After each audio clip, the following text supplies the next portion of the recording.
अच्छा, मैंने 3 क्वेश्चन दिए थे प्रॉफिट एंड लॉस में, 7वां, 9वां और 11वां। अच्छा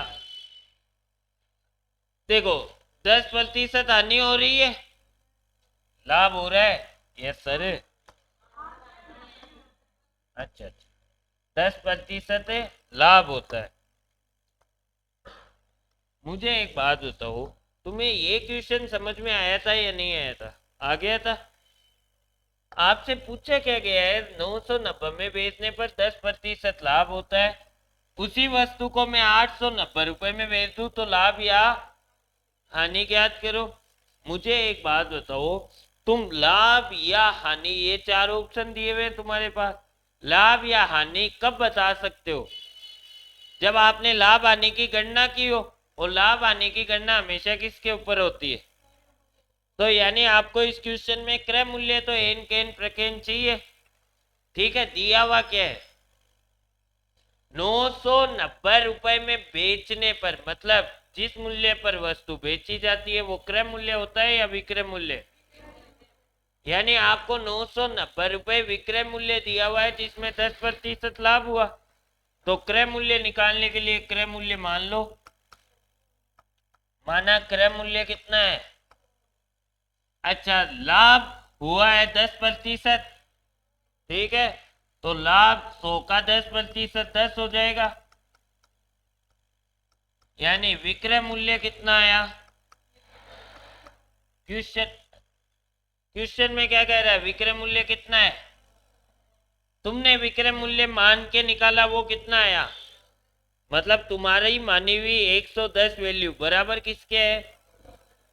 990 के, क्योंकि दोनों ही विक्रय मूल्य है।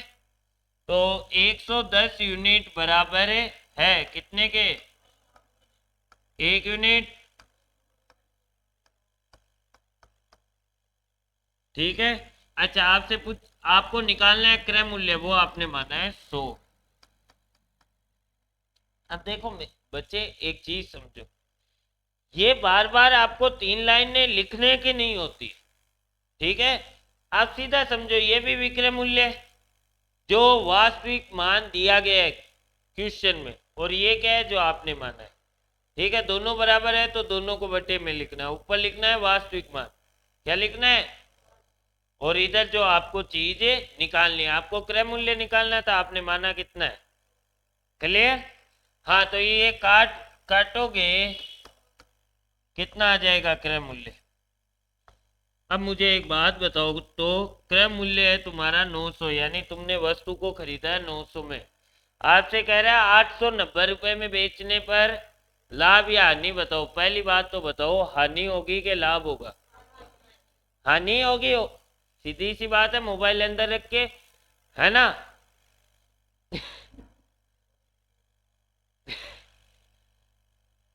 क्रय मूल्य कितना है? 900। 890 में बेचोगे तो हानि होगी, और हानि कितने की होगी? 10 रुपए की। ये हिमांशु आ गया था? तेरे आ गया था नीचे? है? यही आया था, हाँ वो तो मुझे पता है, पर तूने किया वो अच्छी बात है। ये क्या था?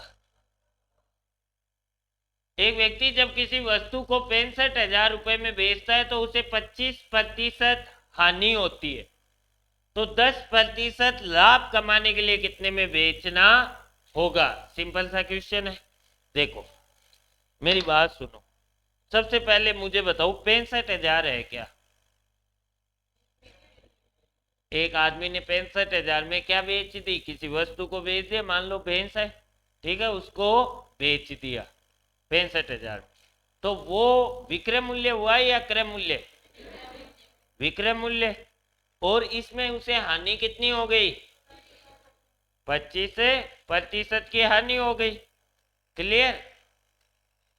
अच्छा, वस्तु पर 10% लाभ कमाने हेतु कितने पर बेचना होगा? अगर आपको वस्तु पर 10% लाभ निकालने के बाद विक्रय मूल्य चाहिए, ठीक है, यही तो करे, तो आपको पहली चीज क्या चाहिए? 10% लाभ निकालोगे किसके ऊपर? क्रय मूल्य पर। लाभ हानि हमेशा किसके ऊपर निकलती है? क्रय मूल्य पर। ठीक है, तो सबसे पहले क्रय मूल्य निकालो। विक्रय मूल्य दिया हुआ है तो मान लो वापिस, देखो विक्रय मूल्य दिया हुआ हो, तुम्हें क्रय मूल्य निकालना हो, तो एक तो वो फॉर्मूला ही है, चुप हो जाओ रे कंजरो,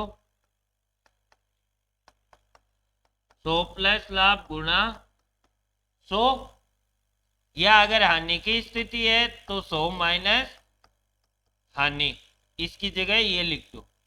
इससे आप विक्रय मूल्य जब दिया हुआ है तो उसका क्रय मूल्य निकाल सकते हो। जैसे 65,000 है, ठीक है, उसे 25% की हानि हो रही है, तो 100 माइनस हानि कितना बचा, गुणा 100, 3, 4, इसे काटोगे पॉइंटों में चले जाओगे। क्लियर? सभी के क्लियर? या फिर तुम तरीके से जाओगे कंसेप्ट से, क्रय मूल्य 100 माना, हानि कितने की हो रही है, 25%, 100 का 25%, 25 की हानि हो गई, तो विक्रय मूल्य कितना है, 100 में मैंने खरीदा, 25 की हानि हो गई, यानी विक्रय मूल्य कितना था, 75। अगर 125 में ही बेच देता तो 25 का लाभ हो जाता ना। ठीक है, विक्रय मूल्य कितना है बच्चे? क्वेश्चन में कह रहे हैं विक्रय मूल्य कितना है। अरे देवी देवताओं कितना है, तो 75 यूनिट, फिर आप कहोगे बराबर कितने के, 65,000 के 1 यूनिट, 65,000 गुणा बटा 75, आपको क्रय मूल्य निकालना है जो कि 100 है।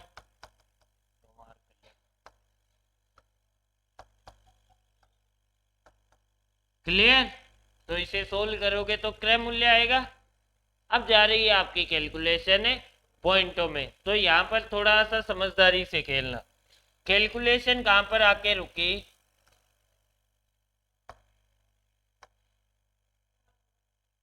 देखो ये तो एक मैंने अलग ही ट्रिक ही बताई थी तुम्हें। ठीक है, ये आ गया आपका क्रय मूल्य, इसे मैं सोल्व करूंगा तो क्रय मूल्य आ जाएगा। जो भी लाभ या हानि होगा, ठीक है, वो इस क्रय मूल्य पर ही होना है। ठीक है, तो पहले तो मैं उन बच्चों के लिए बता देता हूं जो इसको निकाल के फिर 10% निकालेंगे। मान लो बच्चे एक बार के लिए नहीं आएगा, बस मैं मान रहा हूं 80,000 है इसका। ठीक है, क्रय मूल्य, फिर तुम 10% लाभ करोगे तो 80,000 का 10% 8,000, तो मतलब विक्रय मूल्य कितना आ जाएगा, 88। ठीक है, अब समझना जब पॉइंटों में चला जाए तो बच बच के कैसे निकले। देखो ये क्या है, क्रय मूल्य कट रहा है उतना काट लो, 65,000 बटा 3 गुणा 4 पड़ा रहने तो ये क्रय मूल्य हो गया। ठीक है, ये है क्रय मूल्य, यानी 100 के बराबर, हर एक चीज 100 के बराबर होती है, तो 10% लाभ कमाना है तो विक्रय मूल्य कितने के बराबर होना चाहिए, एक अलग तरीका पर। हाँ, प्रॉफिट। भाई एक बात बताओ, अगर मेरा हर एक चीज कितनी होती है 100, ये प्रतिशत में अपन ने अच्छे से समझा था कि हर एक चीज प्रतिशत में पूरी कितनी होती है 100, कितनी होती है 100। अगर 10% लाभ कमाना है तो यानी वस्तु कितनी हो गई, तो सीधा इसका 110% ही निकाल दो ना। ठीक है, जाओगे लेकिन आखिर में पॉइंटों में जाओगे, 2, 5, अब कुछ सोल्व हो रहा है, 13,000। ठीक है, कट गया, 13 गुणा 11 130, 143, 143 गुणा 2 296, 2,96,000 बट्टा 3। मैं कब लाया,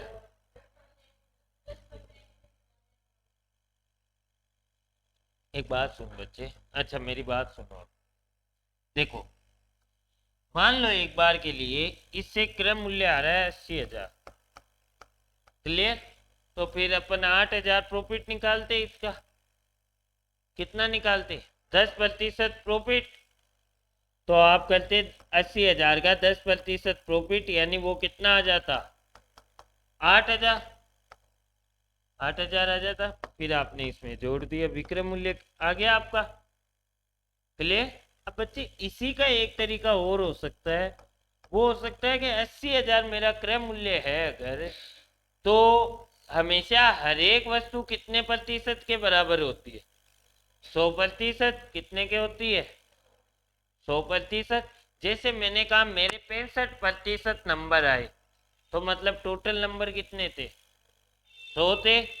मैंने कहा इस बार 40% बारिश कम हुई है, तो यानी हुई कितनी है? 60 हुई है। तुमने फट से 100 में से 40 घटा दिया ना, क्योंकि हर एक वस्तु अपने आप में कितनी होती है? 100%। वैसे ही क्रय मूल्य भी तो अपने आप में 100% है। जब आप उसे 10% बढ़ा दोगे तो वो 110% के ही तो बराबर हो जाएगा। हो जाएगा या नहीं? 88 आ गया। तो ये दोनों तरीके हैं विक्रय मूल्य। तो मैंने यहाँ पर 110/100। हाँ, कैलकुलेशन में गड़बड़ हो सकती है। 13 × 11 130, 143,000, 1,43,000, 2,96,000, 7 7 14, अच्छा 2,86,000, सही है, बटा 3। ये आएगा आपका क्रय मूल्य। अरे यस सर की माँ, ये आएगा वो विक्रय मूल्य 10% लाभ पर। क्लियर? कुछ समझ में आ रहा है?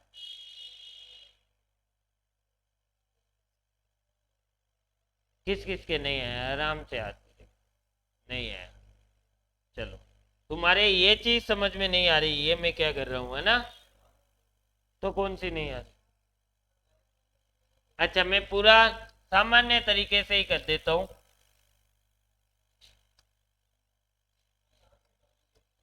आंसर निकाल दूं क्या? ये आंसर ही है। अच्छा तो बच्चे इसे काट तो सही, आलसी। अच्छा,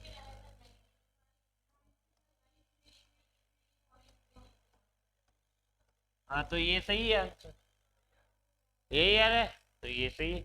अच्छा देखो, यहाँ पर मैं इनको काटूंगा। मैं वापस समझा देता हूँ एकदम बेसिक से। 3 और 4 बार कट जाएगा। 65 का, चुप रहो रे, 65 × 4 करो, 130, 260, 2,60,000, 60,000 बट्टा 3। क्लियर? क्लियर? ये क्रय मूल्य आ गया। अब बच्चे मेरी बात सुनो, मुझे इस पर 10% लाभ निकालना है। समझ समझे? तो यानी ये पॉइंटों में अगर मैंने इसे अभी कर दिया, तो फिर जब गुणा भाग होगा तब ये और पॉइंटों में जाएगी कैलकुलेशन। तो इसे यहीं रहने दो, सीधा का सीधा इसका 110% निकाल दो। भाई क्रय मूल्य अपने आप में 100 होता है, उसने 10% लाभ पर बेचा, यानी 110% पर बेच दिया। क्लियर? इसलिए मैंने ये किया। ठीक है, अब इसे सोल्व कर लो। 26,000 × 11/3।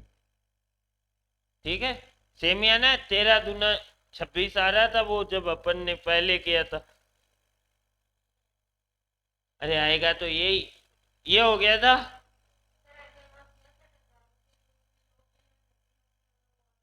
हाँ हाँ, अगर यहाँ पर 66,000 रख देना अपन, तो सीधा सीधा बी हो जाएगा, है ना? रखू क्या?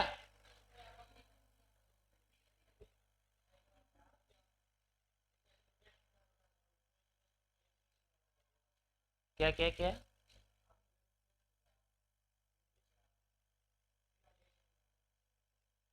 बटा 3 है बच्चे। हाँ 110।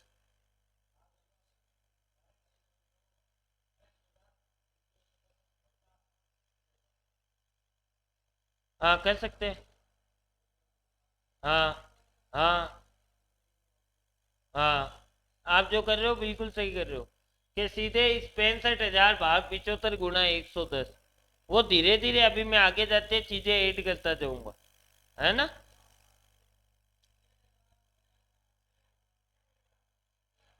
ये लो भाई, ये हो गया था सभी के। एक आदमी किसी वस्तु को 7% लाभ पर बेचता है, तो पहली बात तो लाभ आने की गणना ही किसके ऊपर होती है, क्रय मूल्य पर। तो क्रय मूल्य मान लिया 7, अरे 100, पहले इसे 7% लाभ पर बेचता है, मतलब कितने पर बेच रहा है। अच्छा, अगर इसने इतने रुपए ज्यादा में बेचता तो उसे कितना लाभ होता, 13%, यानी कितना हुआ 100। एक बात बताओ मुझे, तुमने क्रय मूल्य माना 100, ठीक है, पहले बेच रहा था 107 में, अब कितने में बेच रहा है, पहले से कितने ज्यादा में बेच रहा है। जैसे ही, अरे हाँ छे थारो छे मोड़ो निकले मंठा है। हाँ कोई बात को नहीं। अच्छा मेरी बात सुनो, पहले से कितने ज्यादा में बेच रहा है, 6 में, पहले से 6 ज्यादा में बेच रहा है। जैसे ही ये 6 ज्यादा में बेचता है, 7% लाभ की जगह से कितना लाभ हो जाता है, 13% हो जाता है ना भाई। जब 107 में बेचता है तो देवी देवताओं 7% लाभ होता है, अब 13%। जैसे ही इसने 6 रुपए ज्यादा में बेचा, इसका 7% का लाभ कितने में कन्वर्ट हो गया, 13 में।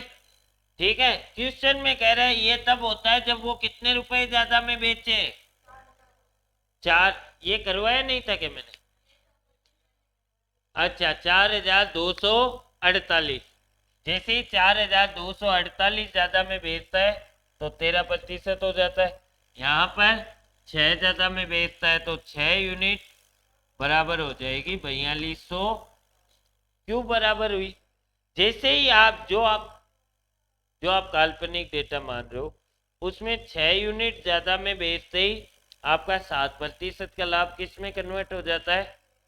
लेकिन एक्चुअल में वो चीज क्या है, 4248 ज्यादा में बेचने पर। ठीक है, तो 6 यूनिट बराबर हो जाएगी 4248, एक 4248 बटा 6। क्रय मूल्य निकालना है,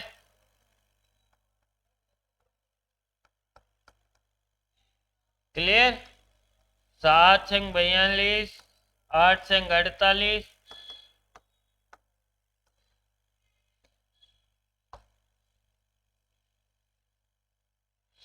अब 2 क्वेश्चन हो रहे, इन्हें ध्यान से समझना, अच्छे अच्छे क्वेश्चन है।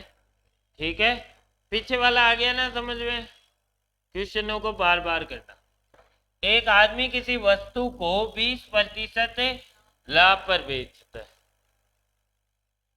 20% लाभ पर बेचता है। ठीक है, तो सबसे पहले तो क्रय मूल्य मान, क्रय मूल्य कितना मान लिया। एक मैं आपको सच्चाई बता देता हूं मैथ की, आपकी जब प्रैक्टिस हो जाती है ना बहुत ज्यादा, तो आपको क्वेश्चन देखते ही पता चल जाता है इसके स्टेप क्या क्या है। ठीक है ना, केवल कैलकुलेशन चेंज होती है, बाकी स्टेप हमेशा ही सेम रहते हैं। इसीलिए मैं कहता हूं बार बार किया करो क्वेश्चन को। ठीक है ना, क्रय मूल्य कितना मान लिया 100, 20% लाभ पर बेचता है। एक बात बताओ, यानी बेचता कितने में, 120 में। ये क्या था, ये क्या था, 20% लाभ पर बेचता है। अब आपसे आगे ध्यान से देखना क्या कह रहा है। अगर उसने मतलब किसने, बेचने वाले ने, अगर उसने यानी जो दुकानदार है उसने, जो आदमी है उसने, अगर उसने 10% कम में खरीदा होता, उसने अभी कितने में खरीदा है, दुकान जो आदमी है उसके लिए कितने में खरीदी है उसने वस्तु, 100 में, तभी तो क्रय मूल्य उसके लिए 100 है ना। कह रहा है यदि उसने इसे 10% कम में खरीदा होता, यानी खरीदा कितने में होता, 90 में, तथा, एक बार इस लाइन को इग्नोर करो, तथा अगर वो इसे 18 रुपए, ले लो इग्नोर मत करो हो जाता है बच्चों, हो जाता है, रात की रह जाती है। अच्छा, 18 रुपए कम में बेचा होता तो उसे लाभ कितना होता। एक बात बताओ मुझे, पहले ये खरीद रहा था 100 में, अब कितने में खरीद रहा है, 90 में। तो जो अब लाभ हानि होगा 90 में खरीदने के बाद, उसकी गणना किसके ऊपर होगी, 90 पे या 100 पे, 90 पे ही होगी। जैसे मान लो ये मैं मार्कर लाता हूँ 50 रुपए में, ठीक है, महंगो घणो है, या मतलब इसलिए जो 50 को ही आवे, ठीक है, नहीं गरीबों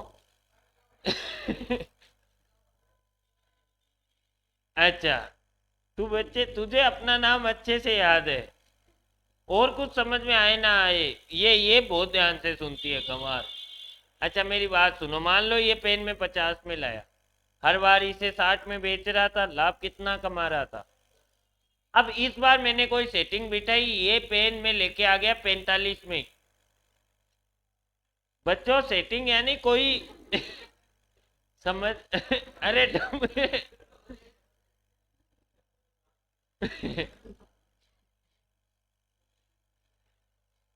जो तुम्हारे मन में लड्डू फूट रहे हैं ना लड़कों, है ना, सेटिंग नाम से, वो इसीलिए फूट रहे हैं क्योंकि जीवन में अभाव है, ठीक है।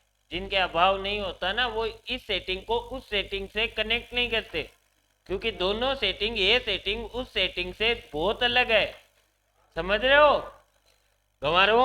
अच्छा मान लो मैं ये 45 में, पहले 50 में लाता था, 60 में बेच देता था, कितने रुपए का प्रॉफिट।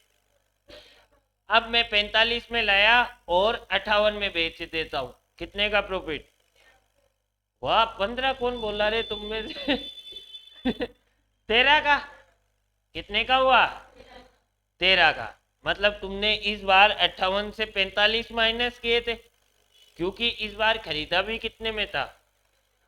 तो जब भी क्रय मूल्य कम ज्यादा होता है ना, तो जो नया लाभ हानि होता है ना, वो भी उस नए क्रय मूल्य के ऊपर होता है। तो ये जो 30% लाभ होगा, ये किसके ऊपर होगा, 90 पे या 100 पे। तो 90 का 30% निकालो, तो 90 का 30%, 27, यानी ये बेच कितने में रहा है, 117 में, हो गया। अब देखो क्वेश्चन वापिस पढ़ो। एक आदमी किसी वस्तु को 20% लाभ पर बेचता है, आपने क्रय मूल्य माना 100, 100 से 20% लाभ पर बेचता है, यानी बेचता कितने के ऊपर है, ये विक्रय मूल्य हुआ कि नहीं। यदि उसने इसे 10% कम में खरीदा होता, 10 में कम में खरीद लिया, तथा इसे 18 रुपए कम में बेचा होता। मैंने किसी दुकानदार को कहा कि इसे तू 50 की बजाय 45 रुपए में बेच, मतलब मैं उसके किस में चेंज कर रहा हूं, सेल प्राइस में, विक्रय मूल्य में या क्रय मूल्य में। मैंने कहा इसे कम में बेचा कर, विक्रय मूल्य में चेंज कर रहा हूं ना, तो ये 18 रुपए कम में बेचा, ये चेंज किस में,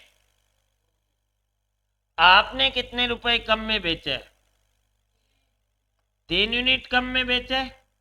क्वेश्चन में कह रहा है जब 18 रुपए कम में बेचता है ना, तब उसे कितना लाभ होता है। तुमने कितने रुपए कम में बेचा, तो भी तुम्हें कितना लाभ हो गया, 30% लाभ हो गया। मतलब आपकी 3 यूनिट बराबर कितने के, 18 के है ना। किस किस को समझ में कुछ भी नहीं है, हुआ क्या मेरे साथ, आ गया लॉजिक समझ में आ गया। 3 और 8 का, 3 और 18 का, तो 3 यूनिट बराबर कितने के हुई, 18 के। 1 यूनिट 18/3। आपसे पूछा क्या है, क्रय मूल्य, प्रारंभिक मूल्य। अच्छा बच्चों, वो जो पीछे वाले क्वेश्चन में आ रहे थे ना प्रारंभिक मूल्य, उनका अर्थ नहीं था, लेकिन इस क्वेश्चन में प्रारंभिक मूल्य का अर्थ है। इसमें प्रारंभिक मूल्य का अर्थ है क्रम मूल्य, ठीक है ना, क्योंकि प्रारंभ में यही मूल्य था। क्लियर? तो 100 यूनिट की वैल्यू निकाल, कितना आ जाएगा? किस किस के आ गया था? अच्छा तुमने पहले कर लिया, वेरी गुड। एक उससे हो ही नहीं रहा अभी तक ही कुछ सीख ले, भूल गो मैं गंवार कहीं का। ये समझ में आ गए? समझ में आ गए? ये आजकल हो रहा है ना, लड़कियों से मतलब लड़के दब जाते हैं, मतलब शादियों के बाद। तुम्हारे डोल के हुए ना, दबना पड़ेगा, ठीक है? हाँ हिमांशु हिमांशु कह रहे गुड्डी दबगा यही कह रहा था। कौन दबा है? बेटा जी साहब थारी वजह ने कद नहीं तन तो दबाई। सॉरी बच्चे दबाई अच्छा, ये क्वेश्चन आज आपको करना है। पीछे वाले क्वेश्चन में वापिस एक्सप्लेन करूं या कोई डाउट है? सभी को समझ आ गया था? आ गया था? ये कर लोगे, बाकी पढ़ेंगे।